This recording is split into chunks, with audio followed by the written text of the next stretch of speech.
Today I want to tackle games from the point of view of the designer instead of a player.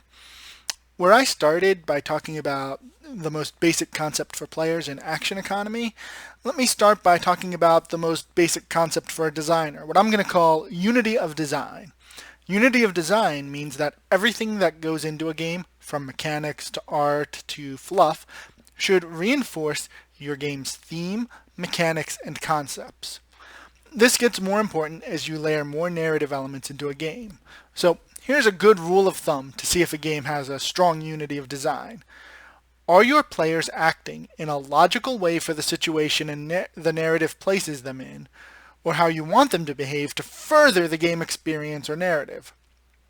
A classic example of a failure in this is in a horror game where players have enough resources to just blast their way through instead of having to feel tension on expending resources. Or in a tactical game where you're scored in sort of illogical ways, such as valuing turn count over unit survival. Or even in Monopoly where for some reason players are not encouraged to trade, therefore, making Monopoly the horrible game that it is. So negative examples are easier to talk about for me on this, but let's start with a simple one, Clue. If you don't know, Clue, a fellow named Mr. Body invited a bunch of people over to his house, and then someone killed him somewhere with something.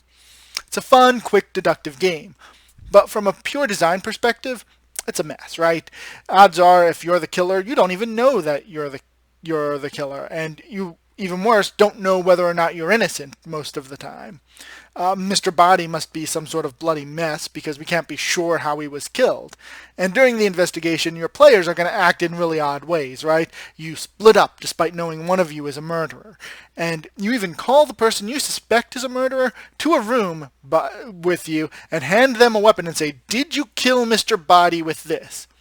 Again, this is all fine and good because playability is more important than narrative in Clue. It's supposed to be a fun, light game, and Clue succeeds at that.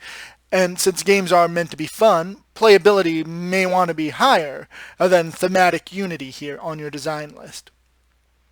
So let's talk a bigger scope game, right? Shenmue is a beautiful game, but it's an example of players not behaving in a consistent way with your narrative.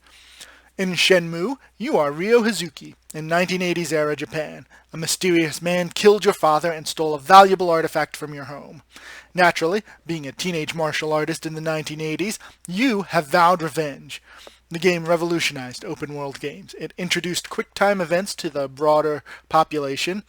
Quick-time events weren't really popular despite Dragon's Lair, or maybe you could argue because of Dragon's Lair. And Shenmue was intensely story-driven. Ryu wants to find the man who killed his father and exact revenge. You're moody, you're brooding, and you have this mystery to unravel. All well and good, great setup. Until the game itself starts working against the narrative. The Ryu the narrative gives us is, like I said, he's moody and brooding and he's angry. But you, the player, are going to play Ryu nothing like that. You, the player, are going to make Ryu more like Belle in Beauty of the Beast. He's going to leave his house each morning after checking in with his family, calling the people closest to him, and then saying hello to everyone he meets on the street. You're going to stop to help little old ladies cross the road, play with kittens. The Ryu the player creates is a jarring contradiction to the narrative's Ryu. Compare this also with the way the game scores you, right? You can collect items by wasting time and money, and you can fill out your journal with clues about the man who killed your father and the artifact that was stolen from you. One of these two things gains you points. The other loses you points. You would imagine that wasting time and money should hurt your score. But no, to score optimally, you have to waste multiple days of your investigation at several points and learn as little as possible to reach the finale. The behavior the game rewards directly contradicts how the narrative presents Ryu to us. Still a great game, but this contradiction really sticks out when you look back on it. So let's look at the reverse, two really good examples. Betrayal at House on the Hill is a board game in two phases. Your team explores a haunted house, and then something goes wrong, and one of you was actually evil all along. The remaining players must now work together to escape. The game mechanics play into how the designers want you to play. Early on, exploration is super important because you want to be as individually strong as possible, no matter what side you end up on in the end. But there's some tension, right? How much do you want to help your other players? There's a good chance you make your team stronger. But there is a chance whoever you help might go crazy, or maybe you'll accidentally make the other players stronger when you go crazy. Likewise, the longer you explore, the more you risk, but the more of the map that the team can control. But the antagonist might want to end the exploration phase early, right? If you think you're going to be the antagonist, because then you get to sort of turn the geometry of the house against the heroes. You've got interesting play decisions for the players, and the theme of recreating this feel of sort of a cheesy 80s or 90s horror movie really sticks out because your mechanics of play reinforce these themes. Again, some of these scenarios are better than others, but you'll get a lot of mileage out of the game. It's fun and it stays on theme and creates tension in your player decisions. So, moving on to a video game, Pyre is the most recent example of a game I've played that does this really well. Short overview. In Pyre, you're what's known as a reader. You're literate in a world where that's illegal, and you can commune with the stars to guide your friends in what is the core gameplay mechanic. Astrally projected 3v3 basketball games. You and your friends are playing in this game because the winners of each session get to nominate a player from their team to be freed from the exile you're all in and return home. So your decisions in the narrative start to work together beautifully. If you free someone, gone. They are free, but gone from your roster. And you can't talk to them anymore, they're not part of your team, and any business they had left to do is unfinished. Likewise, some of your opponents are complete monsters, but some of them are as sympathetic as your own friends. Your team even debates whether some of them should go free instead of some of you. Your team also sometimes wonders, can we risk losing our good players? Or not, right? Maybe if we free them now, we're not going to win later. But even more, who goes free does have another limitation besides just having to win. It has to be one of the 3 members on your team who has the most enlightenment. That's the game's experience point measure. So whoever you free, you've invested in as a player. So your strategy is going to have to change if you free them. So every choice here is directly corresponding to the game's theme and creating tension for you, the player, at every step of the way.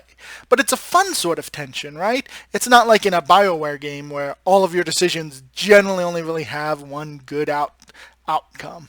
You either keep that character on your team or you lose them. You either gain the stat boosts or you don't, right? Even though they say that there's multiple decisions, if you've played the games long enough, you really know there really isn't.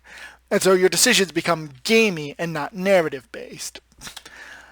Pyre, your decisions are going to almost always be based on both the mechanics of the world and the narrative of the world. It's beautiful.